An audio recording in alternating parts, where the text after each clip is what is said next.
Hello po mga kababayan, kamusta po kayong lahat? And once again, welcome back po sa ating channel, Simply Talkies Vlog. Ang pag-uusapan po natin mga kababayan ay ito pong bagong nilabas na Executive Order number 39 ng Pangulong Bongbong Marcos. Magbibigay lang po tayo ng ating opinion at reaction dito po sa Executive Order na to at dun po sa mga kaakibat ng mga balita tungkol dito.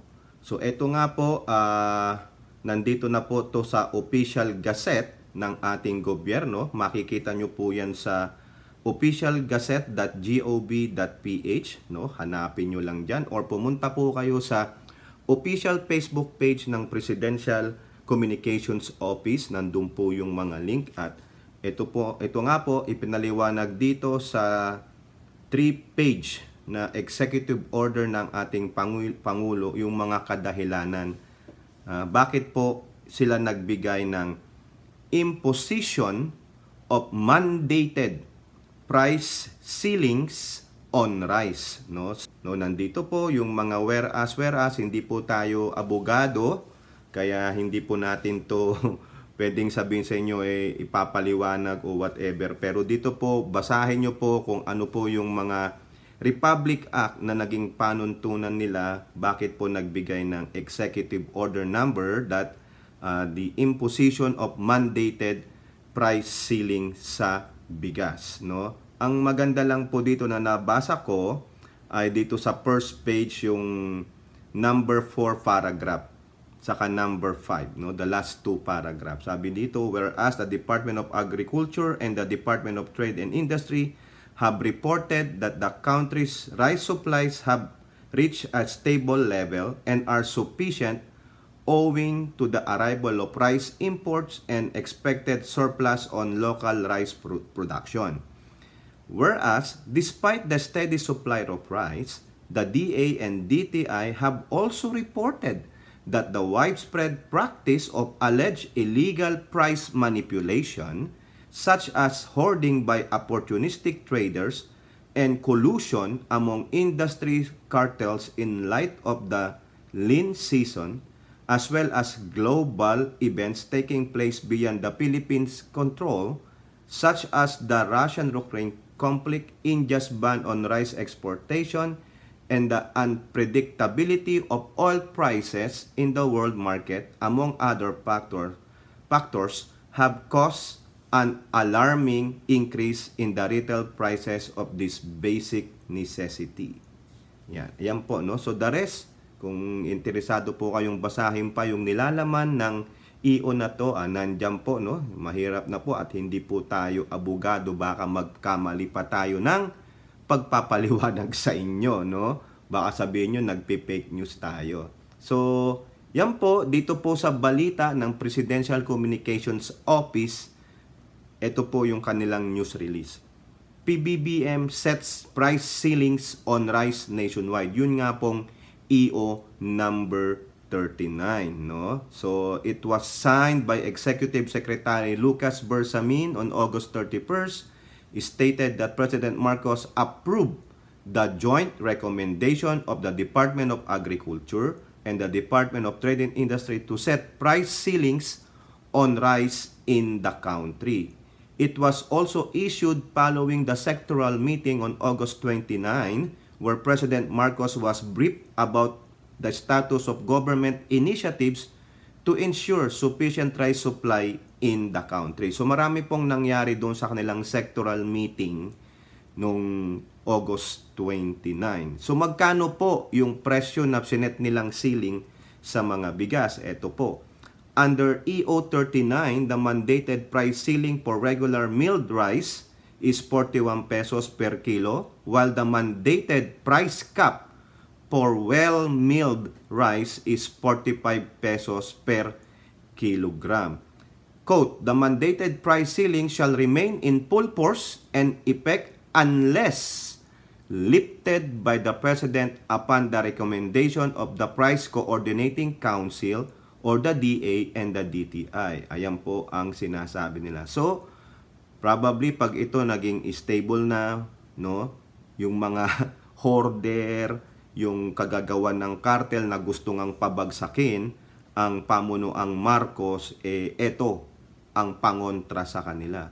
So mapipilitin sila na ilabas kung ano man po yung hinohoard nila, no? O di kaya patuloy silang nag-i-smuggle, wala. Hanggang doon lang po, no? Yung sabi dito, mandated dun sa regular milled rice, 41, and well-milled rice is 45.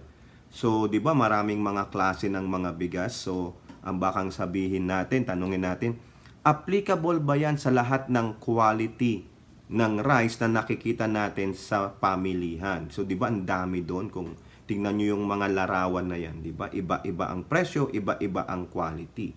So, mamaya sasabihin natin yan kasi po meron din pong report dyan, ang DTI may sinabi.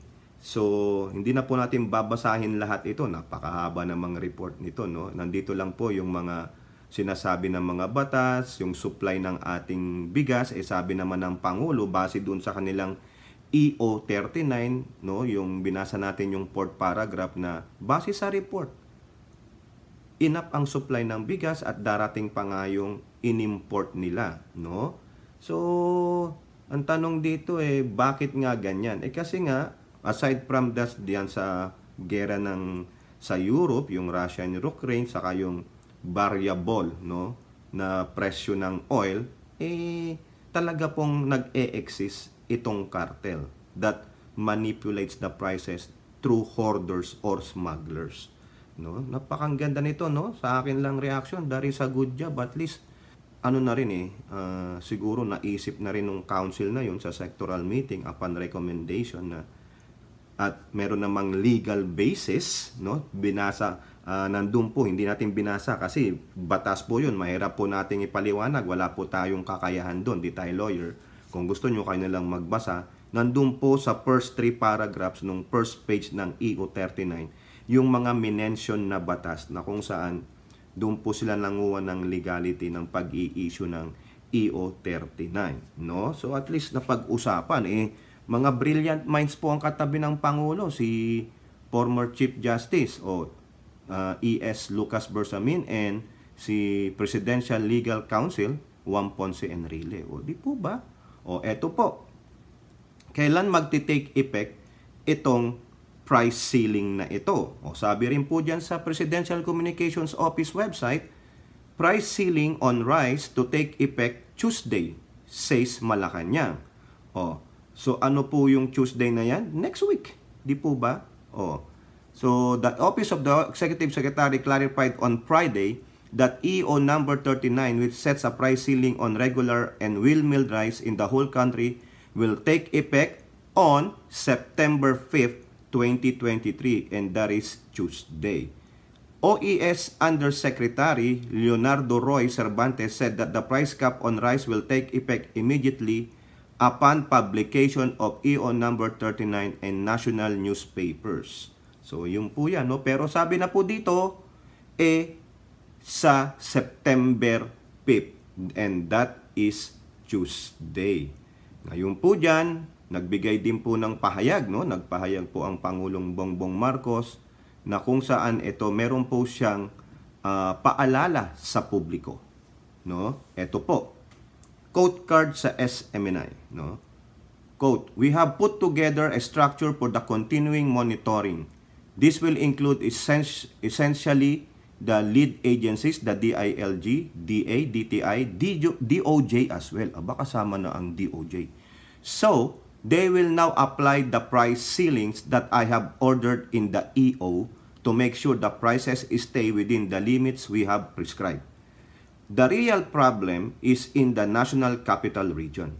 It's not so bad outside Metro Manila, but if it comes to that, I would encourage anyone who finds that someone or a retailer is selling at above the price ceiling, i-report po ninyo sa police, sa local DA or local government kasi kasama po DILG. Di po ba? Para matignan natin at tiyakin na hindi lalagpas doon sa ating presyo na nilagay na 40 to 44. Actually, President, 45 po yata. Just for correction lang 41 to 45, di ba binasa natin, pero sabi niya 40, 44, 5 pesos din ang difference. So, at least nandiyan po sa price range na yan, no? 41, yung regular rice milled, ulitin lang natin, and well-milled rice, 45. Ayan. So, isumbong daw po ninyo. Nandiyan ang DILG na humahawak sa mga kapulisan, sa mga LGUs. Nandiyan ang DOJ para mag-imbestiga din. Ang DTI at DA mag-monitor. Ayan po, whole of the nation approach. Di ba? At yung mga corresponding government agency about that, magtrabaho naman kayo. It's about time. Hindi lang kayo nandyan sa inyong mga magagandang aircon. Basahin lang natin yung mga ano dito ha, yung mga isang comment. Mga tapos isa no. And then meron po kasing nagkomento, no, mga kababayan, na ang sabi po dito, ayan a much needed measure. Yes, yes, yes, sabi nila. Natapapanahon, di po ba? Implement as soon as possible. Doon na po, September 5 na po. Ang sabi pa nga ng isang comment, napakalaking tulong po nito kasi hirap na daw po sila bumili ng kilo ng bigas. Pero wag naman kayong ganyan, mga kababayan. No, wag naman sobra kasi yung iba sa inyo, hindi naman po lahat, nakakabili pa ng mga pangbisyo. Di ba? Nakakabili pa nga kayo ng mga alak na more than 50, 60, 70. Nakakabili pa nga kayo ng mga cellphones. Pero sasabihin naman sa akin, yung mga yun naman, minsan lang pero itong kanin, no, bigas, 3 times a day tayong kumakain. Yun nga po, pero wag naman kayong sobrang arts. Eto po, babasahin natin ha. Meron pa po tayong babasahin dito. Ito po ay sinusuportahan ng mga ibang mga secretary, like the DSWD, si Secretary Rex Gatchalian. Ayan. Kaya sa amin, we welcome this kasi protektahan ng ating mga kababayan na mahihirap. Makakasigurado tayo na hindi lalo sila lubog pa sa kahirapan, na may sapat na pagkain sa kanilang hapag. Kaya kami dito sa DSWD, we welcome it. Nagpapasalamat kami sa ating Pangulo dahil kaagad naisip niya na protektahan ng ating mahihirap na kababayan or mahirap na kabayan. Di ba? Ayan, maganda po yan. At least kahit papano may sumusuporta, di po ba? Sino pa po? Itong si DTI Secretary Alfredo Pascual, quote, ang EU39 ay isang hakbang para siguraduhin na mapanatili sa abot kayang halagang ating bigas at pangalagaan ang inyong kapakanan. Ito ay para sa inyong kabutihan na mayroong patas na kompetisyon sa ating mga palengke at merkado. Okay, tama po yan. Ngayon, mga kababayan, tiyak dyan, may mga iiyak, yung mga traders, no? Yung mga hoarders. Pero ano pa rin yan makakagawa pa rin ng eskema yung mga cartel na yan, no? Talagang lalabanan nila yan kasi they want this government not to succeed, no? Eto pa po, no? Ang daming dito, yung magandang ginawa itong PCO, no? Para for the information ng ilan, baka may magtanong po sa inyo, price ceiling. Ano yung price freeze? Hindi po price freeze yan, no? Dito po, ipinaliwanag po ng Presidential Communications Office through their FB page, no, kung ano po yung difference ng price ceiling sa price freeze, no? Ang ganda nito itong ginagawa ng PCO. I think they're on the road na yung full implementation ng kanilang media and yung information literacy campaign nila, which is good, no? At least ito, nabibigyan po tayo ng pagkakataon para maliwanagan tayo at yung mga magagandang adhikain, proyekto, mga sectoral meeting reports, ganyan, ang ganda po, no? At least transparent, no? Ito po, nilagay nila, tingnan na lang natin, ayan, mandated price ceiling, kasi yung po yung nakalagay sa EO39, mandated. Yan, nandyan po, basahin nyo na lang, kung gusto nyo, pumunta po kayo sa Presidential Communications Office Facebook page. Nandyan din po yung pinaliwanag nila kung ano po yung ibig sabihin ng price freeze. Di po ba? Eto pa po, nakita ko pa rin po ito habang ginagalugad ko ang kanilang FB page. Kasi dyan din po tayo nangunguha ng ating bibigyan ng opinion at reaction at inuulat sa inyo. Kasi yung iba po, wala namang kakayahan, busy, o through this, at least paano ma-inform po kayo. But we're not replacing them. We're just, parang isa tayo sa tagapaghatid lang, no? Isa tayong kasangkapan kasi pro-admin po tayo. I don't care kung ano po ang sabihin ninyo, no? Ayan, mandated price ceilings on rice. Pinaliwanag din nila. Ayan po, ano nga ba ang kalagayan ng supply ng bigas sa bansa? O, di ba? At least ito, Taglish. Kasi po yung EO, sobrang English po yun eh. Pang universal po kasi yon, di po ba? O, ito at least, yung tayong tulad ko na hindi gaanong marunong, yung hindi malalim ang kaalaman sa English, ito tayo, malalaman natin, di po ba? O, ayan, anong akbang na gagawin ng pamahalaan upang ma-resolve ang pagtaas ng presyo ng bigas? O ayan po, nagbigay ng mandated price ceiling. Very well organized, very well informative. Di po ba? O ayan, ano-ano ang direktiba para sa mga kinakuukulang ahensya kaugnay ng mandated price ceiling para sa bigas? Ang ganda naman nito, o di ba? Pinaliwanag po nila. Napakaganda po, no? Kung gusto nyo talagang i-verify yan, punta lang po kayo sa Presidential Communications Office official Facebook page. Now, punta naman po tayo dito. Tokis, lahat ba yan ng presyo daw ng mga bigas? Yung klase ng bigas. Kasi ang binanggit doon, yung presyo ng regular milled rice and well milled rice. Di po ba? Dito po sa ulat ng Philippine News Agency, ang sabi po ng DTI, price cap not for all rice variants. O di ba yung tinan nyo halimbawa itong larawan na to ng diyan sa palengke, di ba may iba't ibang presyo, iba't ibang variants ng bigas o quality. So, pinaliwanag po dito ng DTI na hindi pala ito para sa lahat ng variants ng bigas. During the Laging Handa public briefing Friday, DTI Secretary Alfredo Pascual said the 41 and 45 price ceilings are only for regular and well-milled rice respectively. Quote, I just want to clarify that the price cap is not for all variants of rice. These are varieties that are not covered by the Price Act.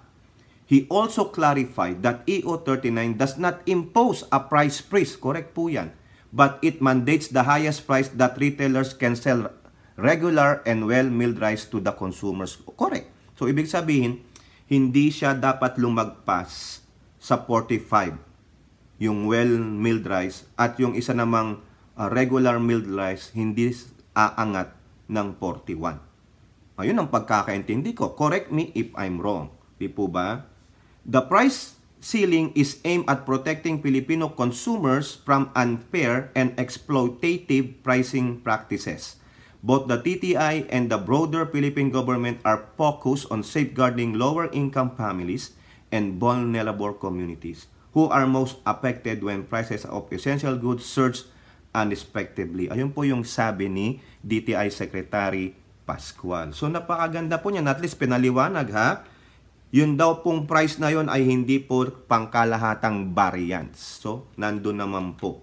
Regular milled rice, nasa 41 ang ceiling.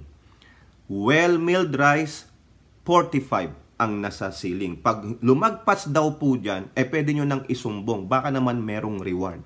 Parang yung ginawa ng BOC. 20% ng kanilang total na confiscated value. O, di po ba? Maganda yan.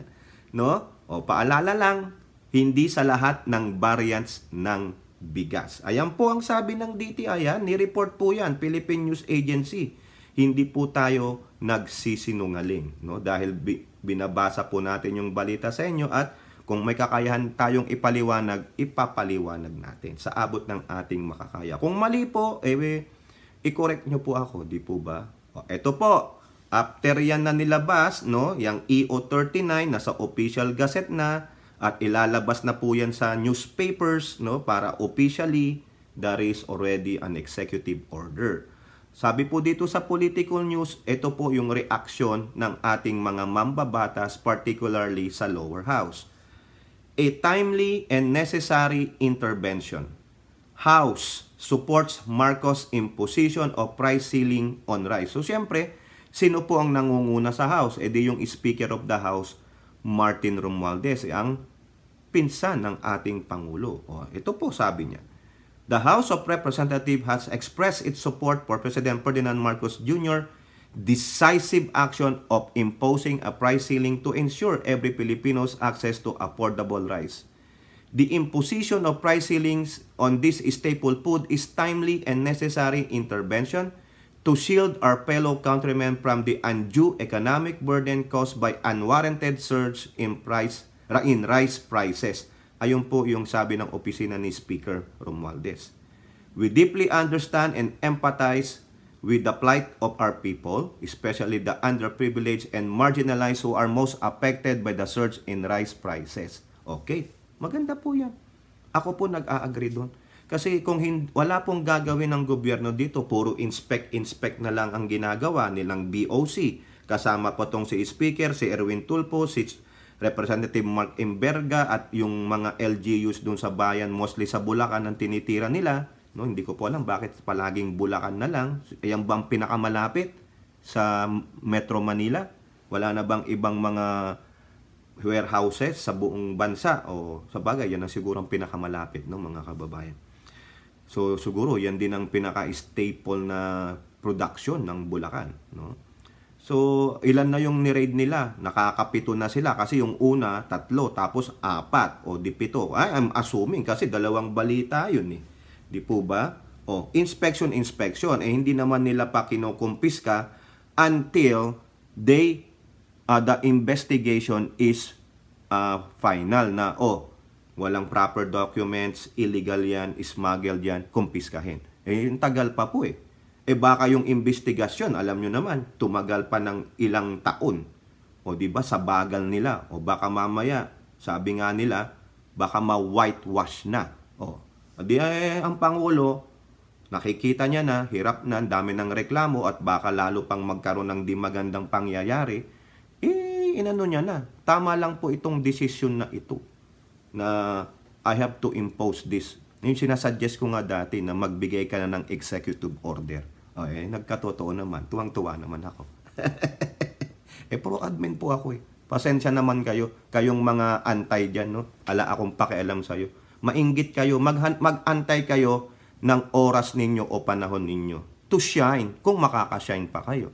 O eto po, isama na rin natin ito sa balita rin ng Politico News. Romualdez tells rice traders, Filipinos should not be overcharged and go hungry. O tama naman. Kasi sobra po itong mga traders na ito, sila na rin ang iba dyan, mga hoarders and smugglers eh. Mahiya naman kayo, kapwa Pilipino nyo ang inaapi ninyo. Wala ba kayong kabusugan sa mga kinikita nyong libo-libong pera? Mahiya naman kayo. 'Di ba? 100 million Filipinos, iilan lang kayo. Eh kung nagalit ang mga yan at ni-raid ang mga warehouse niya, pinagkukuha yung mga bigas ninyo, tapos iiyak-iyak naman kayo. Eh kasi mga palalo kayo eh. 'Di ba? Ito po sabi ni Speaker, if you want to be part of the solution, you are with us. We will help you. We're going to support you. But if you're part of the problem, we will root you out. Ibig sabihin, bubunutin daw, no? Yung parang nicking, yung sinabi niya dati, nick in the butt. Ito naman, will root you out. Tama naman yan, di ba? We won't stop until the President is successful in achieving his targets. Ano ba yung target niya? Aspiration. 20 pesos a kilo ng bigas. Tama naman. Aspiration. Pero kung di makakamit, as long na affordable, ayos yun sa akin. We're very serious about it and we're not gonna stop here in Luzon.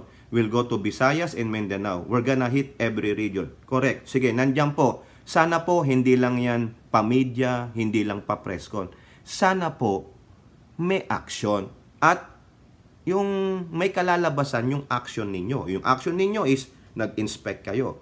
O after that, O yung sabi niya sa BOC, follow through. Ikaw din mag-follow through. Speaker, ganun lang, no? Ngayon po, Meron po dyan umiepal. Pasensya naman po ha. Pasensya na po kayo, no? At mahaba itong video natin. Marami po tayong kinokolate ng mga report, no? So, at least kahit paano isang reporting na lang. Di po ba? Ito po kasi, may umiepal po kasi, no? After na maglabas nitong EO39, itong si Pangulong Bongbong Marcos, yung dating senator, no? At farmer din po siya, sabi niya dito sa kanyang Twitter account, at dati rin pong siyang lumaban ng BP, si former Senator Kiko Pangilinan, no? Sa kanyang Twitter account po, nag-ingay-ingay po siya na parang hindi naman niya ina-against, hindi siya kumokontra, but parang he is suggesting the way I read this one. Di po ba? Bakit ngayon ka lang magsasuggest? Former Senator Kiko Pangilinan. Dapat during the time na ito namomoblema ang gobyerno, naghahanap ng solusyon, ano ang dapat gawin sa presyo nitong mga agricultural products, hindi kayo nagsasalita. Ngayong nagbigay ng solusyon ang gobyerno, parang kayo naman nakikisawsaw na. 'Di ba? Nagbibigay na kayo ng iba't iba mong suggestion o opinion. Opinion na lang po para hindi po tayo mapagalitan ni Senator Kiko. Ito po sabi niya, "May I suggest the NFA BITAP to set up a price cap hotline where people can call text to report violation as urged by the President. The NFA has nationwide contacts up to the palengke level who can assist in the monitoring enforcement of the price ceiling." Wala naman pong masama dyan sa kanyang suggestion, pero why now? Dapat noon pa. Ito pa. While price caps are necessary for disaster or emergency, stopgap purposes, it doesn't work in the long run. Why? Because while a price cap is okay for other commodities, for rice medyo delikado. With a rice price cap, tendency is traders will hesitate to buy palay from our farmers for fear of losing money due to the cap. Bahala po dyan ng mga traders. Pero I believe this administration of Bongbong Marcos have a plan for that. Diba?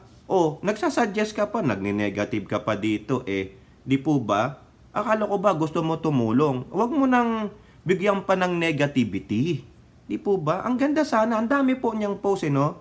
Di po ba? So, bakit ngayon ka lang dyan, Tingnan nyo yung oras na to, 13 hours, no?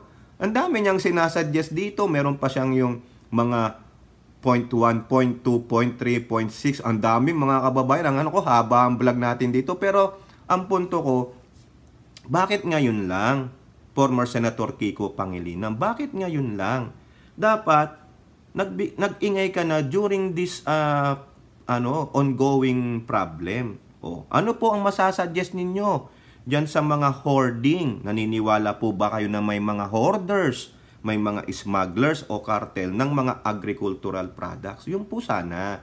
Ayun ang gusto kong marinig po sa inyo, no? Di po ba?